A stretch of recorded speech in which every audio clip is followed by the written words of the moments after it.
This is Calabash Community. Thanks for staying with us. We now head to Jacmel and to a young committee which is preparing for Jounen Kweyol 2016. Jacmel is one of 4 communities hosting. The others are Choiseul, Rosalie and Bellevue. We visited Jacmel, an agricultural community, where we met with Patrice Lionel, head of the organizing committee, and Octave Philogen, one of the members of that committee. Patrick is also doing a trial run of a cabaret produced by some of the young men in the community. That is what they do when they have free time. We'll find out more in future visits. But for now, let us hear from Octave and Patrice. Hi, my name is Patrice Lionel and I'm the chairperson of the Jacmel Jounen Kweyol committee. Hi, my name is Octave Philogen. I'm assisting Patrice Lionel on the Jacmel committee, Jounen Kweyol. All right, so we'll start with you, Patrice, first of all. Good news that the Jacmel is hosting Jounen Kweyol 2016. 19 years ago was the last time you had such a privilege. What does it mean now for Jounen Kweyol to be returning to Jacmel? It means so much. It means so much to me, persons in the community, persons from outside, persons from out of St. Lucia as well. I've heard persons who are going to come down for Jounen Kweyol because it's been hosted in Jacmel. And, they grew up in Jacmel. So, they want to come back and get that feel for it.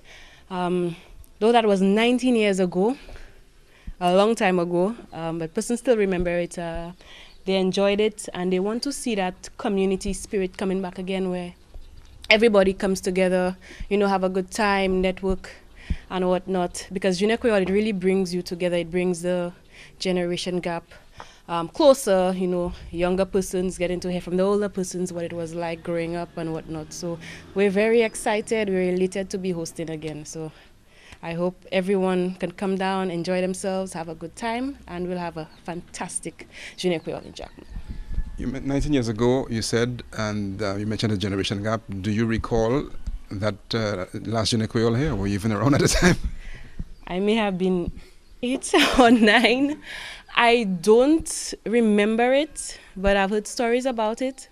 I heard I was there from my mom, of course, but I don't remember it. So that is why I want to experience it for myself this time. Okay, so we do this interview from the Roseau Combined School, and I understand you're hosting the event around this area. Give us an idea of the different locations that will be hosting Jounen Kweyol in 2016. Okay, we'll be having, basically we'll have, majority all the event will be taking place on the field, just lower down us, and we'll be having an exhibition across the other side with farming. But the main issue will be for hosting the Jounen Kweyol here will be, since the Roseau Valley is based on a farming estate, so we'll be hosting a farming thing at the school with different types of livestock and stuff. And we'll be having a lot of event planning starting from September down towards October. All right, Patrice, so we were just talking about what would be different and unique about Jacmel. Give us an idea. Why should we come here? What is the experience that we can expect that's uniquely Jacmel? What we want is, from the moment persons come down, from even the Roseau Gap, for them to feel that this is different. This is a different vibe. This is taking you back to 1985 or 1990. Yes, it's modern, but we want to incorporate that feeling of way back when. We want to stick to the local traditions, the meals, the food. We don't want the party type. We want the traditional type. So throughout the month of October, we want the traditional games. We want to encourage persons to speak the Patois as much as possible because that is our mother language. We want the children to understand what it was like growing up. So, we're going to have storytelling. We're going to have the older games back then.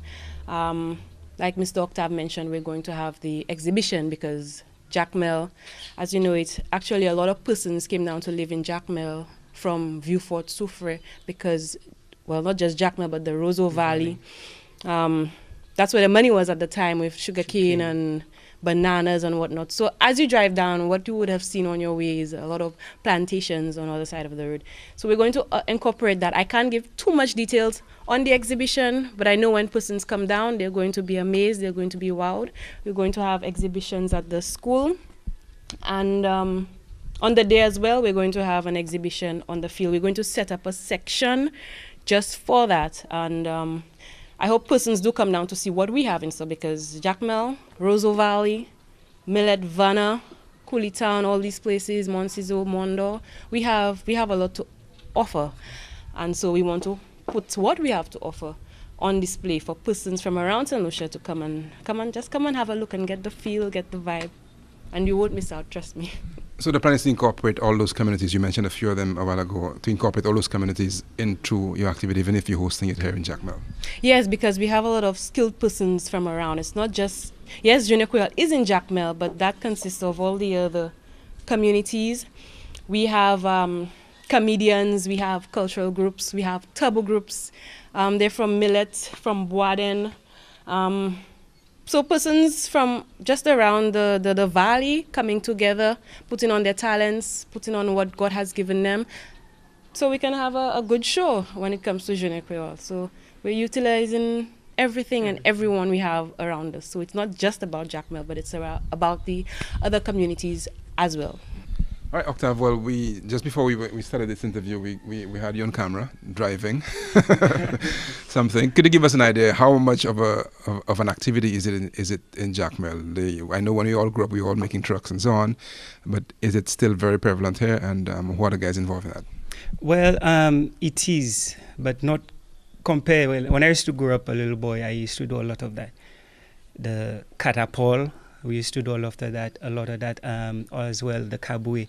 Well, you'll find the little children now growing up with it. We're looking forward. We have spoken to them about it so that they could get some trucks, some catapult and stuff for that day. Very recently, and this was not staged or anything, I was by the road just across from my house, and I saw there was about 4 of them sitting on the steps, building. So I came, I interviewed them, and I said, what are you guys doing? And they said, we're making trucks, we're making caboués. I was like, really?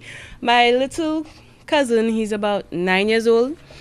He was trying to remove one part from one to put on the other one. It was just interesting seeing these boys coming together, you know, doing something constructive with their time, building the caboués. He said his father helped him out and his older brother helped him out. So, you know, he will be a pro in the future. So I'm looking out for him in October to see what he's going to put on display. I said, make sure you have your number plates and everything, because it's going to be a fantastic time. We may just have a competition, but like I said, we'll give more details on that later.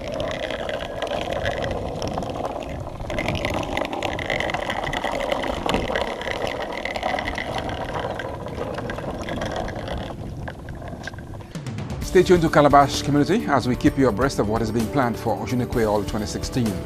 We'll pause for a moment and return shortly with Chris Rennick.